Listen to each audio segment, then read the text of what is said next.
आज जो है कल के पढ़ाए हुए टॉपिक को आगे बढ़ाएंगे। कल पिछले वीडियो में हमने देखा था कार्बन और उसके प्रकार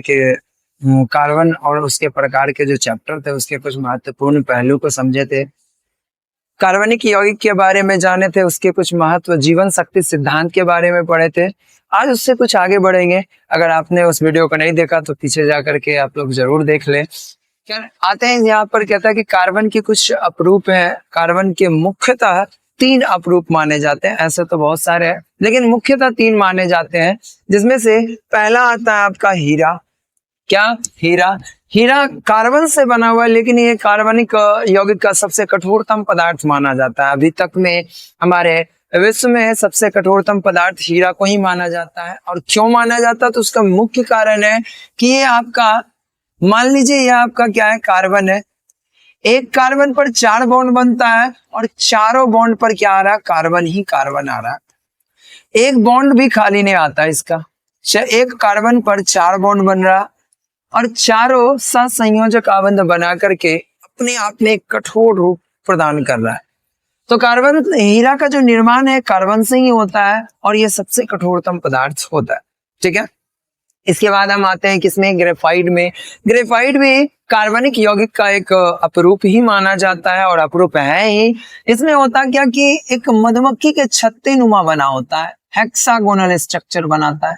कैसा? हेक्सागोनल स्ट्रक्चर, यानी षटभुजीय संरचना बनाए हुए होता है। और ये षटभुजीय संरचना में जो है एक इलेक्ट्रॉन पर कुल 3 बॉन्ड बने होते हैं। कुल 3 बॉन्ड बने होते हैं। कितने? 3 बॉन्ड, एक इधर एक इधर एक ऊपर। एक इलेक्ट्रॉन पर, एक कार्बन पर 3 बॉन्ड बने होते हैं। एक इलेक्ट्रॉन यहाँ पर क्या होता है? खाली रहता है, सब में वेकेंट रहता है। इसी वजह से ये भंगुर हो जाता है। भंगुर किसको कहते हैं? भंगुर किसको कहते हैं? तो भंगुर कहते हैं जो आसानी से टूट जाए।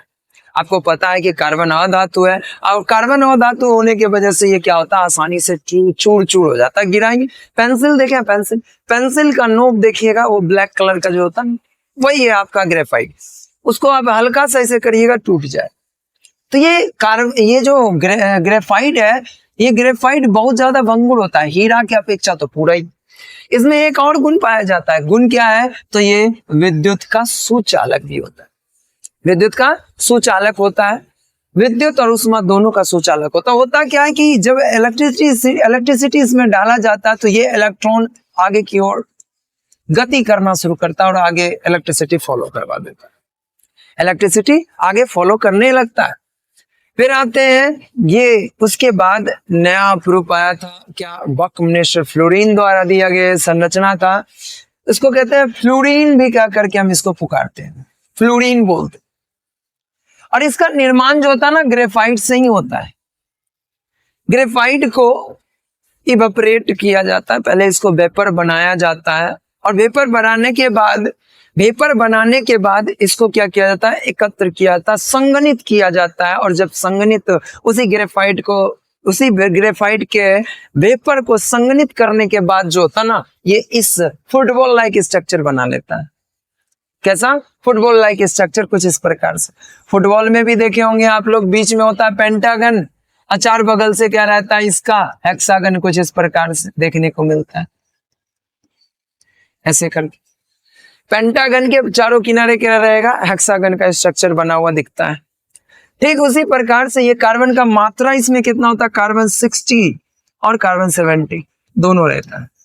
यानी कार्बन 60 भी हो सकता है और कार्बन 70 का भी स्ट्रक्चर बनाया जा सकता है इससे। ये थे हमारे कार्बन के कुछ अपरूप, जिसे मुख्य रूप से हम लोग जानते हैं और समझते हैं। फिर अगले टॉपिक में आते हैं। उसमें कहता है कि कार्बन के क्या नेचर है, क्या उसकी प्रकृति है, उसके बारे में जानते हैं। तो कार्बन चतुर्थफलकीय संरचना देता है। कार्बन हमेशा कैसा स्ट्रक्चर बनाता है? चतुर्थफलकीय संरचना, कुछ इस प्रकार से। एक कार्बन हमेशा चतुर्थफलकीय संरचना देता है, यानी कि एक टेट्राहेड्रल स्ट्रक्चर बनाता है। एक कार्बन पर 4 बॉन्ड होने की वजह से ये टेट्राहेड्रल स्ट्रक्चर देता है, चतुर्थफलकीय संरचना देता है। इसमें एक गुण और पाया जाता है, वो श्रृंखलन गुण होता है। क्या? श्रृंखलाहीन। यानी कि इसमें चैन बनाने की प्रवृत्ति पाई जाती है कार्बन में। एक कार्बन से दूसरा कार्बन, दूसरे कार्बन से तीसरा कार्बन, तीसरे कार्बन से चौथा कार्बन, यहां से जहां मन करे जितनी दूर लेके जाना है लेकर के चले जाइए, कार्बन का चैन उतना लंबा बनता चला जाएगा। ये सिर्फ कार्बन में पाया जाता है। इसमें कहता क्या है कि कार्बन में कार्बन के ही दूसरे परमाणु के साथ आबंध बनाने की क्षमता होती है। कार्बन अपने परमाणुओं के साथ आबंधों की लंबी, खुली या बंद श्रृंखला बना सकता है। इसे कार्बन का श्रृंखलन गुण कहते हैं या कैटिनेशन प्रॉपर्टीज कहा जाता है। इंग्लिश में इसे कैटिनेशन प्रॉपर्टीज कहते हैं। और ये सिर्फ ज्यादातर कार्बन में पाया जाता है। ये सबसे लंबी से लंबी श्रृंखला बनाने की क्वालिटी रखता है, तो वो है कार्बन।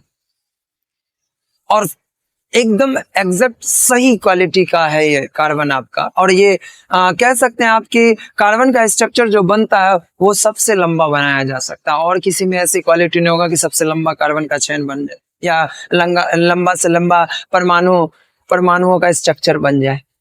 ऐसा किसी में क्वालिटी नहीं आता है, लेकिन कार्बन में आता है। इसके बाद कहता है कि कार्बन में एक और क्वालिटी होता है कि वो बहुल आबंध का निर्माण करता है। इससे पिछले वाले वीडियो में हमने बताया था आपको कि कार्बन क्या कह रहे हैं कि परमाणु जो है एकल आबंध भी बनाता है, द्वि आबंध भी बनाता है और त्रि आबंध भी बनाता है। लेकिन कार्बन तीनों बना सकता है, इसमें ये क्वालिटी है। जैसे में आपको पता है कि कार्बन टू कार्बन एकल आबंध का निर्माण होता है, आसान भाषा में हम लोग ये जानते हैं। लेकिन carbon to carbon double bond भी बना सकता है। इसको हम लोग एल्केन कह देते हैं, इसको हम लोग एल्कीन कह देते हैं। इसके अंदर एक और गुण है भाई, ये ट्रिपल बॉन्ड का भी निर्माण कर सकता है, जैसे हम एल्काइन कह देते हैं। तो कार्बन बहुल आबंध बनाने की प्रवृत्ति भी रखता है। कहता कार्बन के परमाणुओं का आकार छोटा होने के कारण यह भूल बंध बना सकता है, यानी कि जितना बना सके वो बना सकता है। कार्बन के परमाणु एक दूसरे से या दूसरे तत्वों जैसे ऑक्सीजन से एकल, द्वि या त्रिबंधन से जुड़ सकते हैं। ऑक्सीजन से ये एकल बंधन से जुड़ सकता है ऐसे करके। ऑक्सीजन से ये द्वि आबंध भी बनाता है जिसको हम कीटोन कह देते हैं। त्रि आबंध नहीं बनाता ऑक्सीजन से।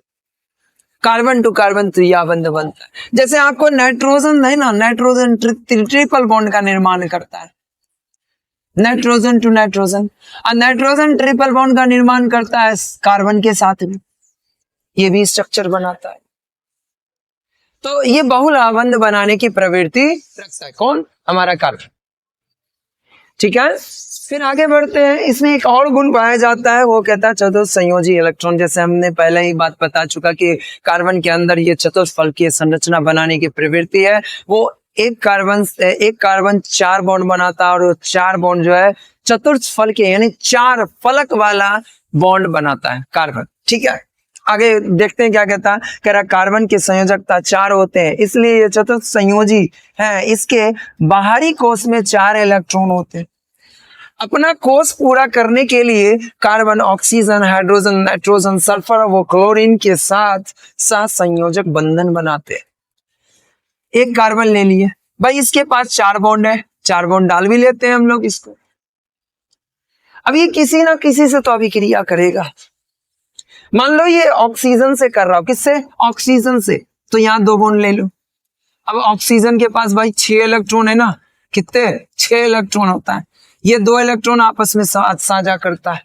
अब 2 इलेक्ट्रॉन बचा, एक हाइड्रोजन को दे देते हैं, एक और हाइड्रोजन को दे देते हैं। तो ये कार्बन के पास तो 4 आबंध बना ना। अब कार्बन जो है ये हाइड्रोजन के साथ जब बंधन बनाता है तो चतुष्फलकीय संरचना देता है, टेट्राहेड्रल स्ट्रक्चर देता है। कैसा देता है? टेट्राहेड्रल स्ट्रक्चर देता है। इसके बाद नेक्स्ट टॉपिक में आते हैं हम लोग। नेक्स्ट टॉपिक क्या कह रहा? तो कह रहा कि अब जो है हम लोग कार्बनिक यौगिक के कुछ नामकरण को सीखेंगे।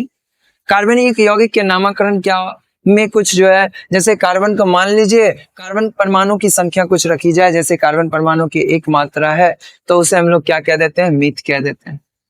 क्या कह देते हैं, मीथ कह देते हैं।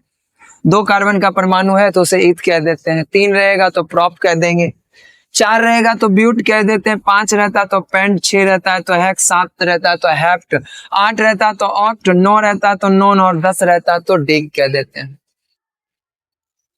ये कार्बन की संख्याओं का प्रीफिक्स माना जाता है। क्या ये प्रीफिक्स है? प्रीफिक्स है। इसका यूज हम लोग कहाँ करते हैं, तो कार्बन के यौगिकों के नामकरण में हम इसका यूज करते हैं। देखते हैं कि पहले इसमें जानते हैं कि नामकरण हम कैसे करेंगे। थोड़ा सा पीछे जाते हैं। हाइड्रोजन और कार्बन के संयोग से बने यौगिक को क्या कहते हैं, हाइड्रोकार्बन कह देते हैं। मान लीजिए आप क्या बना रहे हैं, ये बॉन्ड बना रहे हैं, यहाँ हाइड्रोजन डाल रहे, यहाँ हाइड्रोजन डाल रहे, यहाँ हाइड्रोजन डाल रहे। ये हाइड्रोजन और कार्बन के संयोग से बने यौगिक को क्या कह रहे हैं हम लोग, हाइड्रोकार्बन कह रहे हैं। अब हाइड्रोकार्बन के भी कुछ प्रकार दिए गए हैं। इसके मुख्यतः 2 प्रकार बता रहे हैं। एक को संतृप्त हाइड्रोकार्बन कहते हैं और एक को असंतृप्त हाइड्रोकार्बन कहते हैं। अब संतृप्त और असंतृप्त कैसे जानेंगे, समझेंगे, जाने। मान लीजिए आप क्या किए, खाना खा रहे हैं, ठीक है, आपका पेट जो है वो 4 रोटी कैच करने का या 4 रोटी में पेट भरने की कैपेसिटी है आपका, कि 4 रोटी खाएंगे ना भर जाएगा पेट, एकदम संतुष्ट हो जाएंगे। लेकिन आप क्या किए, 3 रोटी खाए। कितने, 3 रोटी खाए, और तो आपका पेट क्या रह गया, खाली रह गया। खाली रहा तो वो कहलाएगा आपका असंतृप्त। क्या कहलाएगा, असंतृप्त। कुछ खाली रहा तो वो असंतृप्त। लेकिन आप 4 में 4 खा लिए तो आपका क्या हुआ, पेट पूरा भर गया, आप तृप्त हो गए, संतुष्ट हो गए। उस कंडीशन में हम क्या कहते हैं, संतृप्त कहते हैं। तो वैसा ही यहां पर भी है कार्बन के साथ, हाइड्रोकार्बन के साथ। कार्बन टू कार्बन जो बॉन्ड बनाता है, कार्बन और हाइड्रोजन के बीच जो बॉन्ड बनता है, या कार्बन टू कार्बन जो बॉन्ड बन रहा है, उसमें अगर चारों बॉन्ड भर जाए, चारों बॉन्ड मेरा भर जाए, चाहे वो हाइड्रोजन से हो या कार्बन टू कार्बन हो। अगर कार्बन टू कार्बन 4 बॉन्ड बना रहा तो समझ लियो वो क्या चीज का संरचना है, अभी पीछे बताए थे, क्या, हीरा। क्या, हीरा। हीरा क्या करता है, 4 बॉन्ड आपस में कार्बन टू कार्बन बॉन्ड बनाता है, इन्हें बनाता। या फिर कार्बन और हाइड्रोजन आपस में बॉन्ड बना करके चतुष्फलकीय संरचना देता है। तो कह रहेगा कि ये पूर्णतः संतुष्ट हो जा रहा है, इसके बाद इसको बॉन्ड की आवश्यकता नहीं है, तो ये क्या कहलाएगा, मेरा संतृप्त हाइड्रोकार्बन कहलाएगा, है या नहीं। तो इसमें क्या कह रहा है कि कार्बन परमाणुओं के बीच एकल आबंध का निर्माण होता है। यानी संतृप्त कार्बन जब होगा तो एक एक बॉन्ड का संरचना बनाएगा। यहाँ पे क्या करता, कार्बन टू कार्बन या कार्बन और कार्बन अदर परमाणु के साथ क्या करता है, एकल आबंध का निर्माण करता है, एक एक बॉन्ड का साझा करता है। तो उसको हम लोग संतृप्त हाइड्रोकार्बन का नाम दे देते। उसमें आता क्या है भाई, आपका एल्केन आता है। एल्केन आता है, क्या आता है, एल्केन आता है। अब जो आपका एल्केन है, ये जो आपका एल्केन है, इसके 2 नाम और होते हैं। इसको हम लोग सिंगल बॉन्ड भी कह देते हैं। क्या कह देते हैं, सिंगल बॉन्ड कह देते हैं, आसान। सिंगल बॉन्ड यानी एकल आबंध, एक आबंध बनाता। भाई यहाँ पे लिखा हुआ एकल आबंध, इसको एकल आबंध भी लिख सकते हैं हिंदी में। क्या लिख सकते हैं, एकल आबंध लिख सकते हैं। कह सकते हैं या नहीं कह सकते, कह सकते हैं।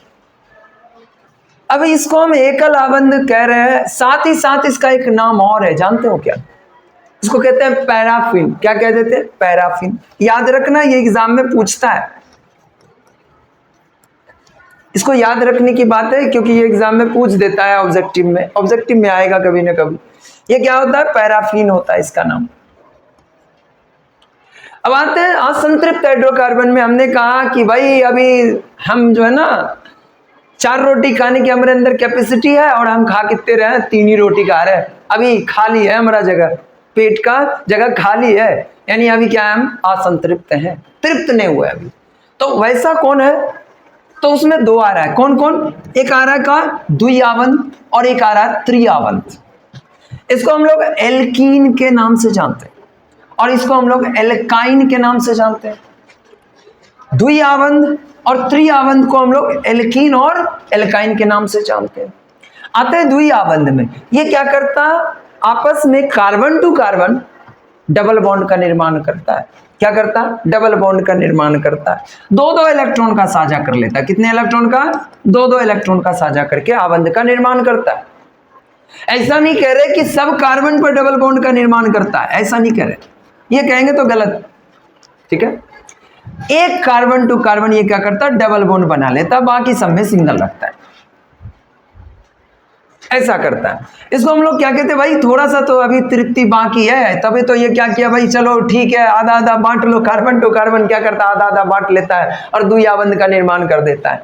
इसको हम लोग क्या कहेंगे, एल्कीन। इसका दूसरा नाम है ओलिफिन। क्या है, ओलिफिन। याद रखने की बात है,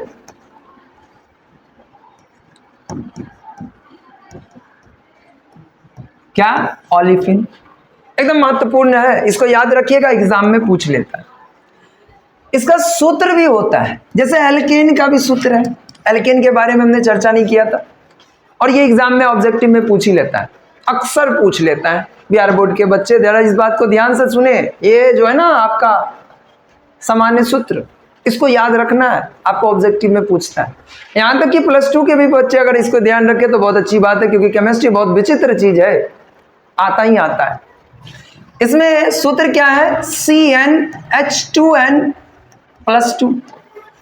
इसमें अगर n का मान रखा जाए तो हमें पता चलता है कि कितने कार्बन में कितना हाइड्रोजन जुड़ेगा, ये हमको क्लियर होता है यहां से, ठीक है। आगे देखते हैं, इसमें भी सूत्र है, क्या है भाई, CnH2n है। क्या है, CnH2n। इसका जस्ट देखिए क्या है, इसमें इसका कार्बन का मात्रा जो है ना, अगर यहां पर हम ऐसा लिखे, क्या n का वैल्यू 1 रखे, अब देखिएगा क्या होगा, CnH2n+1 सॉरी 2, क्या होगा, C1H2 इंटू 1+2 यानी CH4 होगा या नहीं होगा। कार्बन का मात्रा 1 है तो इसके दुगना से 2 ज्यादा है। कितना, दुगना से 2 ज्यादा है। इसमें आ जाओ तो क्या होगा, इनका वैल्यू 1 रख करके देख लेते हैं। अच्छा 2 रखते हैं, देखिए तो क्या आता है, C2H2 इंटू 2 क्या आ जाएगा, C2H4 आएगा ही नहीं आएगा। ये क्या हो रहा है, दुगना हो रहा है। क्या हो रहा है, दुगना हो रहा है। इसमें दुगना से 2 ज्यादा, इसमें दुगना हो रहा है, और इसमें क्या होगा, तो दुगना से 2 कम हो जाएगा। फॉर्मूला क्या है, CnH2n H2n-2। अगर हम इसमें n का वैल्यू 2 रख दे, क्या होगा, C2H2 इंटू 2 -2 यानी C2H2। दुगना से 2 कम हो रहा है, दुगना से 2 कम हो जाता है, ये ध्यान रखना है, एग्जाम में पूछ ही लेता है। अब बात करते हैं कि इसका यूज हम लोग कहाँ करेंगे। चलिए आते हैं थोड़ा सा, आइए तो यहाँ बोले कार्बन का 1 परमाणु था तो इसको हम क्या, मिथ, 2 रहेगा तो इथ, 3 रहेगा तो प्रोप, 4 रहेगा तो ब्यूट, 5 रहेगा तो पेंट, 6 रहेगा तो हेक्स, 7 रहेगा तो हेप, 8 रहेगा तो ऑक्ट, 9 रहेगा तो नॉन, 10 रहेगा तो डेक। ये बात हम जानते हैं, इसको याद रखिएगा, काम आएगा आपको।